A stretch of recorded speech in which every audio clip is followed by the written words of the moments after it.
Hello and welcome to Easy English Daily. I'm Ben, and today we have a really useful topic for you, talking about feelings. It's so important to be able to express how you feel in any language, right? And with me today is again our wonderful English expert, Lily. Hi, Lily. Hi, Ben. And hello, everyone. I'm really excited to be here and talk about feelings. It's such a fundamental part of daily conversation. And sometimes, for English learners, finding the right words can be a little tricky. So we're going to make it easy and clear for you. Absolutely. We want to make sure you feel confident. So, Lily, let's start with the very basics. If someone asks, "How are you feeling today?" or "How do you feel?" what are some of the most common, simple ways to answer, especially for beginners? That's a great starting point, Ben. The easiest way is often to use I'm followed by an adjective. For example, I'm happy, I'm sad, I'm tired. These are very common. You can also say, I feel happy, or I feel tired. Both are perfectly natural and mean the same thing in most situations. We use adjectives to describe how we feel. Think of words like happy, sad, angry, tired, excited, bored, nervous, or surprised. These are great to start with. That's super helpful. So I'm happy or I feel happy. Simple and direct. Now, sometimes we want to express a stronger feeling, or maybe a feeling that changes. For example, if I'm very happy, what can I say instead of just happy? Great question. When you're very happy, you can use words like I'm thrilled or I'm overjoyed. You might even say I'm ecstatic. Another common, slightly more informal expression is I'm on cloud nine. Imagine floating high up in the sky because you're so happy. For example, if you just got a new job, you could say, I'm on cloud nine because I got the job. It really shows how incredibly happy you are. Or if you received good news, I'm so thrilled about it. Wow, on cloud nine. I love that. It paints a picture. What about the opposite, Lily? If someone is feeling very, very sad, what are some expressions for that? For feeling very sad, beyond I'm very sad, you could say I'm heartbroken, especially if it's about a relationship or a big disappointment. Another common one is I'm feeling down or I'm feeling a bit down in the dumps. This means you're sad, maybe a little depressed, but it's not usually as intense as heartbroken. For example, I didn't pass the exam, so I'm feeling really down in the dumps today. It's a natural way to say you're quite sad. Those are very expressive phrases. Now, Lily, a common point of confusion for many learners is the difference between adjectives ending in ed and ing when talking about feelings. Can you explain that a little? Oh, absolutely, Ben. This is a very important grammar point that comes up naturally when talking about feelings. The general rule is adjectives ending in ed describe how a person feels. So, I'm bored means I feel the boredom. She is excited means she feels the excitement. These describe the person's emotion. Okay, so ed is about the person experiencing the feeling. Exactly. Now, adjectives ending in ing describe the thing or situation that causes the feeling.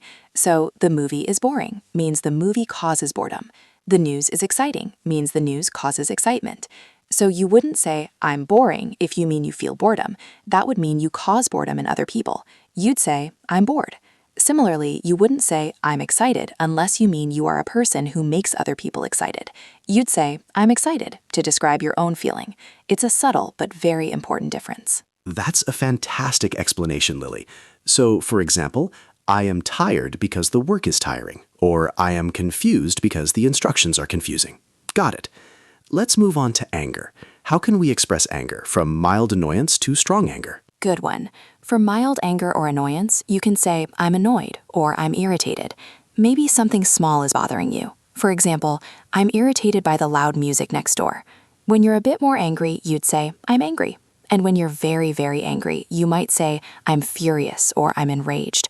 You can also use expressions like, that really frustrates me, or I'm fed up with this situation. Fed up means you've had enough of something and are now angry or annoyed by it. For example, I'm fed up with waiting in this long line. Oh, fed up is a very common and useful one.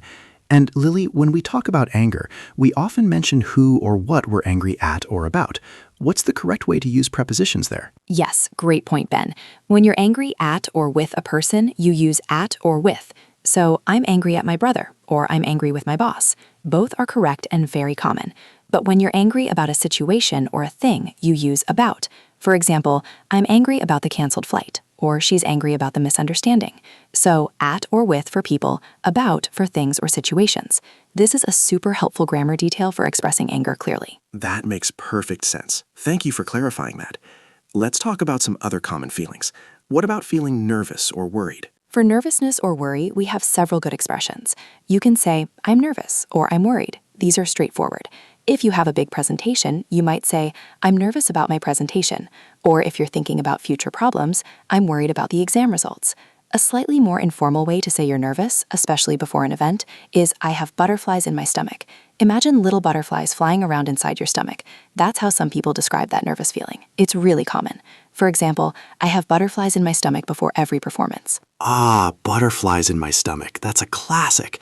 And what about being surprised, like when something unexpected happens? When something unexpected happens, you can say, I'm surprised. If it's a very big surprise, you might say, I'm shocked or I'm astonished.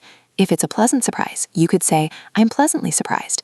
For example, I was really surprised when they threw me a birthday party, or I was shocked by the sudden news. Remember the ED and ING rule here too.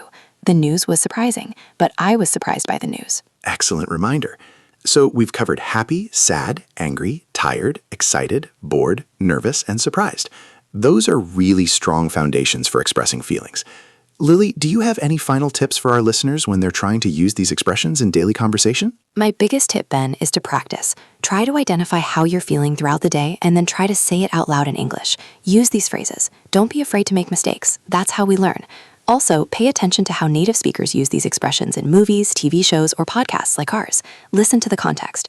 And remember to use adverbs like very, really, a little bit, or a bit to show the intensity of your feelings. For example, I'm a little bit tired, or I'm really excited.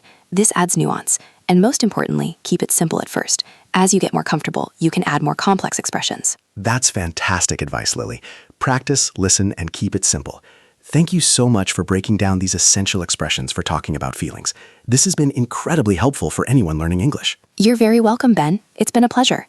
I hope our listeners feel more confident now in expressing themselves. I'm sure they do. And that wraps up another episode of Easy English Daily. Thank you for tuning in. Remember to practice these expressions, and we'll be back soon with more useful English lessons. Until next time, take care.